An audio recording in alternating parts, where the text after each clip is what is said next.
Olá! Hoje a gente vai mergulhar fundo naquele primeiro e, vamos ser sinceros, desastroso confronto entre Moisés e o faraó. É impressionante como uma missão que era para ser divina, de libertação, acabou resultando numa crueldade ainda maior. E por um momento, parecia que tinha colocado tudo a perder. Então, vamos lá entender essa história.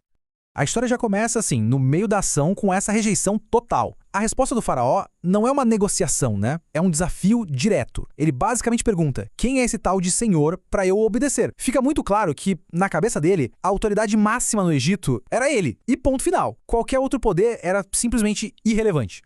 E para a gente entender o peso dessa resposta, vamos voltar um pouquinho. Pensa na cena. Moisés e Arão, seguindo uma ordem divina, vão até o coração do poder egípcio. Eles chegam na frente do homem mais poderoso do mundo com uma ordem que, à primeira vista, até parecia um pedido simples. O comando é bem direto e tem duas partes. A primeira é um pedido de libertação, mesmo que pareça temporário. Deixa ir o meu povo. E a segunda é o propósito, que é religioso, para que me celebre uma festa no deserto. A ideia não era uma rebelião política, era um ato de adoração. Mas o faraó, ele enxergou a coisa de um jeito bem diferente.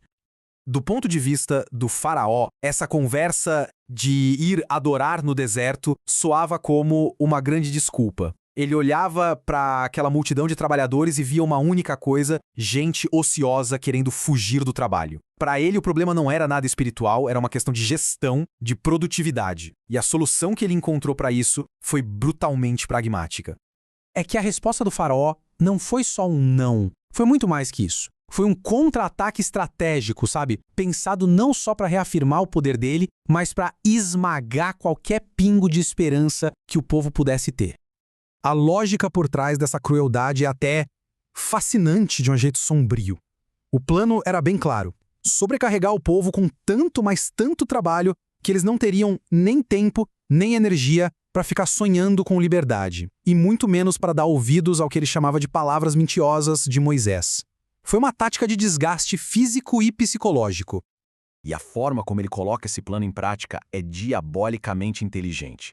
Ele não só manda o povo trabalhar mais. Não, ele reestrutura todo o processo de produção de tijolos de um jeito que a tarefa se torna matematicamente impossível de cumprir. O ponto-chave é esse aqui. O faraó tira um recurso essencial, a palha, que era usada para dar liga nos tijolos. Agora, os próprios israelitas precisavam gastar tempo e energia procurando restolho para substituir a palha.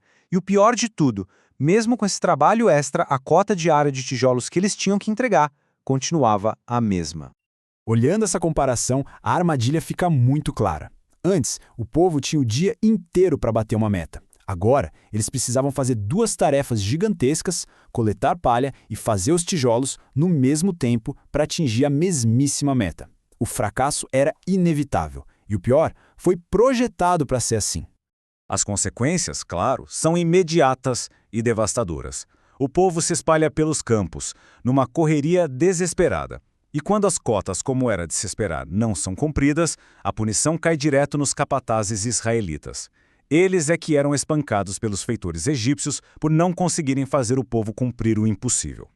Bom, e toda essa dor física, essa humilhação, rapidamente vira uma crise de liderança. A frustração precisava encontrar um culpado, e aí começa aquele jogo de empurra-empurra, sabe? Uma cascata de acusações que ameaçava destruir a missão de dentro para fora.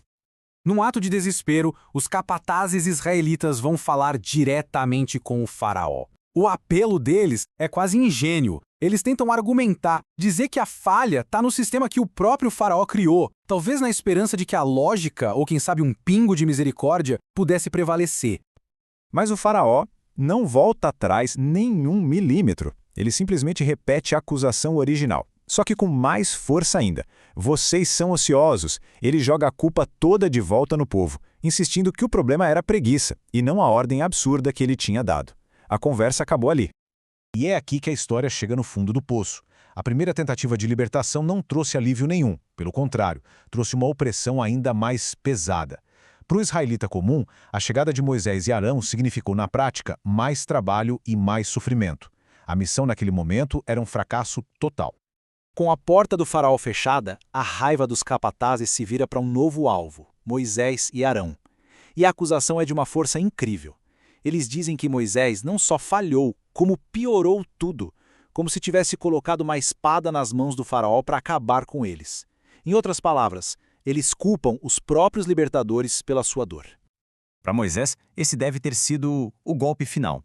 Ele enfrentou o faraó e perdeu. Agora, ele enfrenta o próprio povo, que o culpa pelo sofrimento. Imagina a cena.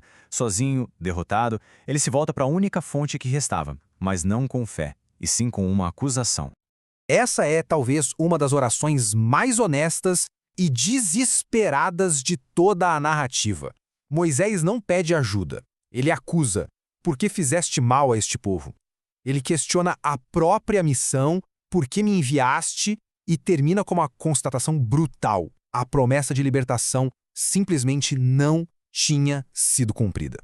E essa história toda nos deixa com essa questão que é fundamental. Quando uma missão começa com um desastre, quando o primeiro passo só piora as coisas, como é possível continuar? Como um líder, ou mesmo a fé, consegue sobreviver ao peso esmagador de um fracasso tão completo assim? Fica aí a reflexão.